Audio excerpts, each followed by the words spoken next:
sepasang suami istri yang kini sudah lama menikah, dan saat ini ia sudah dikaruniai 3 orang anak perempuan.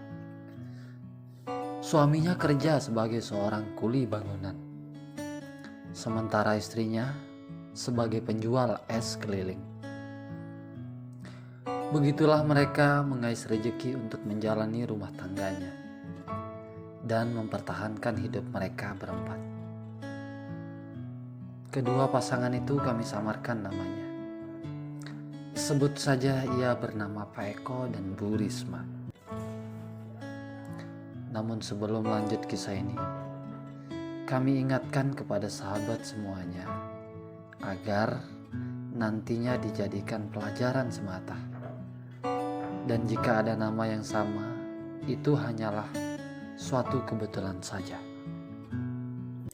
Baik, kita lanjut ceritanya. Pak Eko dan Bu Risma hidup aman-aman saja, cukup makan dan belanja. Keadaan itu kemudian menuntut Pak Eko untuk berubah hidupnya.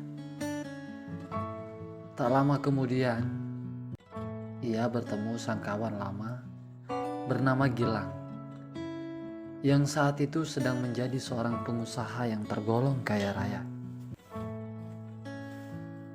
Sejak itu Pak Eko dan Gilang mulai lebih intens bertemu. Dan saat itulah kesempatan yang baik untuk Pak Eko cerita tentang kenyataan hidupnya yang biasa-biasa saja. Yang hal itu membuat Gilang iba dengan keadaannya. Beberapa hari kemudian, tak berpikir lama, Gilang memberi Pak Eko pekerjaan, yakni sebagai pemegang salah satu bisnisnya. Sejak itulah keadaan hidup Pak Eko mulai membaik dan bisa dikatakan lebih dari cukup. Tapi sayang, setelah Pak Eko sudah merasakan hidup yang lebih, ia malah mulai berani mengenal seorang janda kampung. Yang konon ceritanya si janda itu sangatlah banyak dikagumi orang. Bagaimana tidak, dengan bodinya yang menantang dan tegur sapanya yang ramah, berpura-pura kepada setiap laki-laki yang menegurnya, membuat setiap laki-laki jadi kepedean. Hal itu membuat Pak Eko pun menjadi kepedean. Bagaimana tidak? Belum lama si janda kampung itu ia kenal, ia sudah begitu berpura-pura ramah padanya.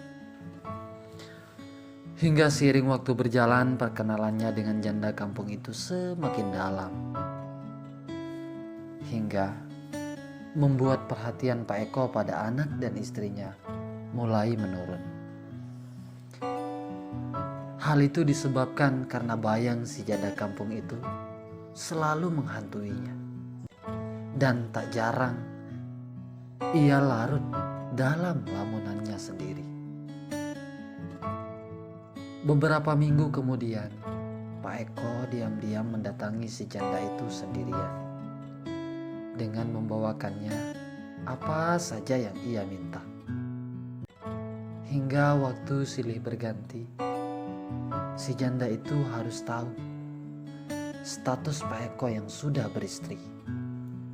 Namun, reaksinya tetap saja santai, seolah ia tak mau peduli dengan Pak Eko yang sudah menjadi suami orang. Aduh, parah memang si janda ini. Semua itu si janda lakukan karena Pak Eko baginya perlu dipertahankan. Karena perlakuannya yang secara ekonomi sangat membuatnya puas, dalam kurung matre. Semua permintaan dan kebutuhannya selalu dikabulkan Pak Eko. Maklum, semua itu dilakukan Pak Eko karena sumber uang yang dihasilkannya lumayan. Dan yang tak kalah penting, semua itu terdorong karena rasa cintanya kepada si janda itu sudah mulai tak tertolongkan. Beberapa lama kemudian, istrinya Pak Eko mulai curiga padanya karena sikapnya yang sangat berubah dari biasanya. Dan uang yang diberikan pada istrinya dari biasanya jauh lebih rendah. Kecurigaan itulah yang menuntun sang istri mencari tahu ada apa gerangan pada sang suaminya. Perlahan sang istri mencari tahunya. Hingga diam-diam ia mengambil ponsel milik suaminya. Maka di sanalah ia menemukan beberapa baris SMS Pak Anto dengan janda itu yang berbalas kata-kata bahagia. Sejak itulah rasa sakit pada istrinya mulai tumbuh. Keesokan harinya, si istri pun langsung menanyakan pada Pak Eko pelan-pelan tentang isi SMS kemesraannya dengan si janda itu. Namun, Pak Eko menjawab santai dan menunjukkan wajah tanpa dosa sembari berkata, "Itu teman, Bu. Jangan mikir yang enggak-enggak." Ujarnya tersenyum. Dan langsung memeluk sang istri hingga berusaha meyakinkannya. Beruntung saat itu si istri pun luluh dengan peluk manja dan bahasa bohongnya Pak Eko. Lalu untuk menetralisir keadaan, Pak Eko mengajak sang istri tidur dan memberi sentuhan hangat pada Bu Risma hingga ia berhasil diluluhkan Pak Eko. Beberapa lama kemudian si janda terus-terusan menuntut untuk ditemani Pak Eko dengan alasan dirinya sangat rindu padanya, padahal sejujurnya tidak. Dan ia berpura-pura berkata seolah-olah tak mau kehilangan sosok laki-laki perkasa sepertinya.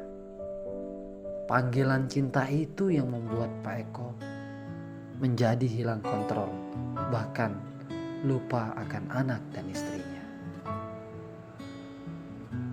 Sejak itulah Pak Eko mulai gerah dan tak betah tinggal di rumahnya, karena dirinya yang ingin selalu dekat dengan si janda kampung itu. Luluhnya Pak Eko itulah yang dimanfaatkan oleh si janda itu untuk membuat istri Pak Eko harus tahu hubungan terlarangnya. Dengan cara suatu ketika ia sengaja meminta Pak Eko untuk memboncengnya.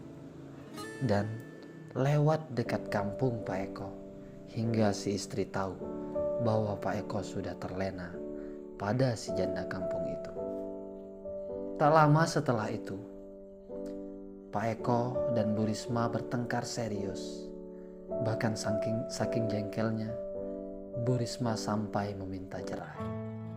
Namun, saat itu Pak Eko lagi-lagi pura-pura bodoh, hanya menjawab dengan diam, karena ia masih syukur sadar akan dirinya yang salah. Berbeda dengan reaksi si janda itu, ia justru lebih merasa puas karena perangkapnya yang berhasil membuat istri Pak Eko menjadi kesal. Tak lama kemudian, lagi-lagi aksi genit si janda itu membuat Pak Eko semakin lupa diri. Karena setiap pertemuannya Pak Eko selalu diberinya sentuhan manja dan kemesraan yang jauh memuaskan dibanding sang istri. Itulah yang membuat Pak Eko tambah bersikap kurang ajar pada si istri. Tibalah pada puncak cerita ini, di mana saat Pak Eko tertangkap basah sedang mantap-mantap dengan si janda kampung yang montok itu, disaksikan dengan mata kepala si istri sendiri yang membuat teriak marah dan terlukanya si istri membuat warga sekampung tertuntun kekerasnya teriakan si istri dan membuat Pak Eko dan si janda itu harus ditahu warga.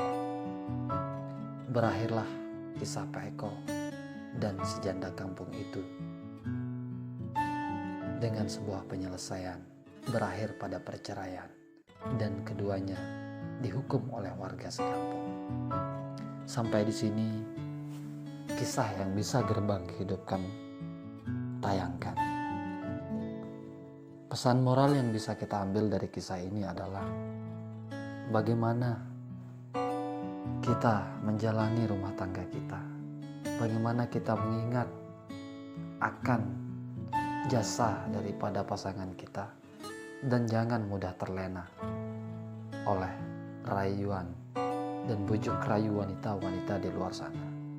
Silahkan komen jika ada hal yang menurut teman-teman bisa dijadikan sebuah pesan moral untuk menambah pesan moral yang bisa disampaikan kepada teman-teman yang lain.